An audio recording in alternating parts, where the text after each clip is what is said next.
man. Detroit versus everybody, man. Detroit, we rep the hardest, man. We gain the hardest. You know what it is, man. Detroit, CJ, holla at your boy when we get home. Don't forget to check out our sponsor, The Health Blaze, at thehealthblaze.com. 100% all natural products from lotions, soaps, foot soaks, bath bombs, and much, much more. Use the promo code Goodfella1Boxing. Tell them your boy CJ Goodfella sent you. Get 18% off. We out. All right, actually watched the All Access Gervonta Davis and Leo Santa Cruz. Let's give a review. Appreciate everybody for checking in. Make sure you hit that subscribe button, bell icon button, share the video. And it wasn't half bad. Wasn't half bad at all. It was really, really actually good. They did a good production. Kind of gave you some HBO vibes as well, too. So, basically, I mean, Tank is basically what's going to, be the most exciting thing about it. They go into, him and Calvin, but it starts off with guess who talking? Mayweather.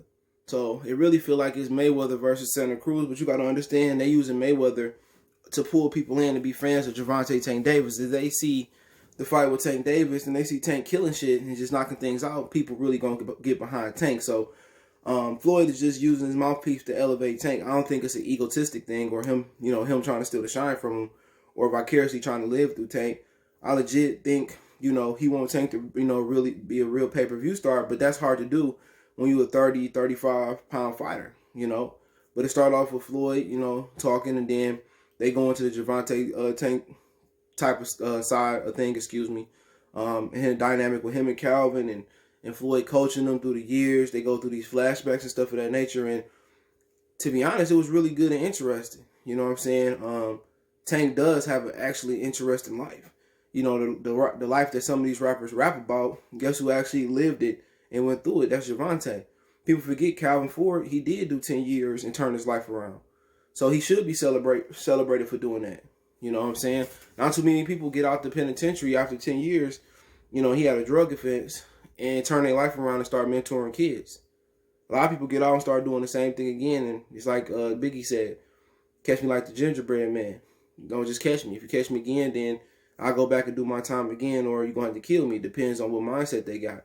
So when you're really talking about that Baltimore and then you're talking about the D.C. area, you're really talking about, Barry Hunter, and you're really talking about Calvin Ford. They've done an amazing job with the youth. People forget Barry Hunter took Lamont and Anthony Peterson off the streets. And then he got grant money to really change inner city kids. And Calvin doing the same thing. Without Calvin, you wouldn't have no Tank. So it's good to see Calvin and Floyd working with Tank. You know what I'm saying? It's, Tank, if Tank failed, it's not their fault. Floyd provided the platform and Calvin provided the blueprint.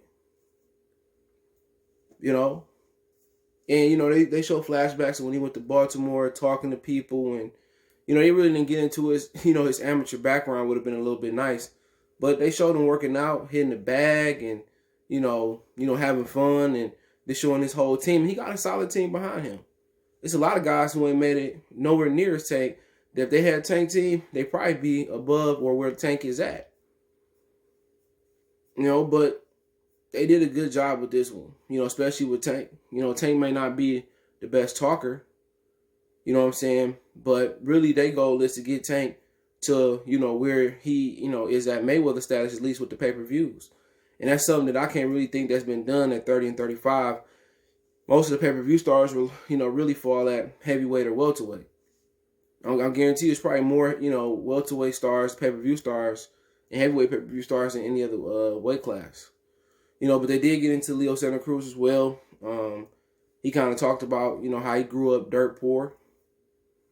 And, the dynamic with his family and his father and all that type of stuff. So, you kind of feel for Leo Santa Cruz. He said his dad was a painter and he worked as a dishwasher and they was poor. They ain't had no lights. They would have to get candles. And that's probably why he works so hard. You don't see Leo out of shape.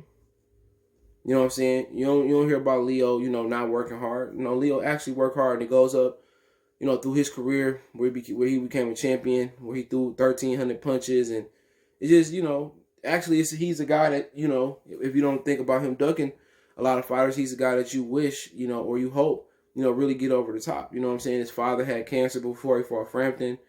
And that seemed like that could have bothered him. His father told him to work. He lost, came back, beat Frampton, and used his boxing skills. So, Leo is a skilled fighter. He just can't punch. You know, and his hope to beat Tank is don't get hurt the first few rounds, and then take him and drown him, and just overwhelm him with your volume. And that's what Leo's always been. He's always been a volume puncher. You know, if he beat Tank, then, you know, most people probably wouldn't have an issue with him going into the Hall of Fame. You know, some people think that's a legit 5th world title for him in 5 different weight classes. How many other people done that? And in some people's opinion, it might be a 6 because of the regular WBA title that he fighting for. But, you know, Leo thing wasn't that boring. You know what I'm saying? Not as boring as you thought it was going to be. He showed his styles and shirts that he got. And it seemed like, you know, his family kind of still live in the same house, you know. But when you see somebody come up from poverty, a lot of times they work real hard, you know. And his father said his biggest asset, his biggest, you know, skill set is his discipline. You know, and you know, you probably gotta agree. When have you seen Leo Santa Cruz out of shape? When have you heard about Leo Santa Cruz jumping out to eat a bean burrito like Andy Ruiz? You haven't. Leo Santa Cruz is always on point. You know, always on point. And, you know, he kind of a guy that you hope and you wish kind of, you know, pulled through. But you hope and you wish he also would have took the tougher fights as well. The Rigondeaux, the Gary Russells. And those the only real 2 fights, you know, people really thought he should have took. Maybe Oscar Valdez, Jojo Diaz. But some of those fights still can happen. You know, Miguel Burchett possibly. He talked about fighting Lomachenko. But only problem with Leo is a lot of people wish he would have took the bigger and the tougher fights. Other than that, you know, he gifted. You know, he gifted fighter. He can stick. He can move. He can, you know, overwhelm you. But his all access is pretty cool too. Kind of make you want to shed a tear. You know, with his father, you know, being sick and all that, man. And you know, then, you know, they ended Tank off. They barbecuing on the patio, and Tank talked about how he want to be a pay-per-view star, how when he fight, he want kids to run to the TV and see him fight. But then again, you got to fight the best. But to fight the best, you got to be disciplined in and out the ring. That's what you got to understand. If he had Leo's discipline, Tank probably would beat Leo Santa. I mean, he probably would beat Lomachenko and Teofimo Lopez. He probably beat them easy, you know. But that really ain't the case. You know, that's not the case. But, you know, overall, it was pretty good. You know, a lot of people saying it's Floyd versus Leo Santa Cruz, and also I'm gonna cover the Blood, Sweat, and Tears. Got caught up on them as well. But a lot of people is, you know, saying it's Floyd versus Santa Cruz, but Floyd is just trying to help Gervonta get to a popularity level. You know, but overall, I think they did a good job. I'll give it a 7 out of 10. Kind of gave you HBO 24/7 vibes.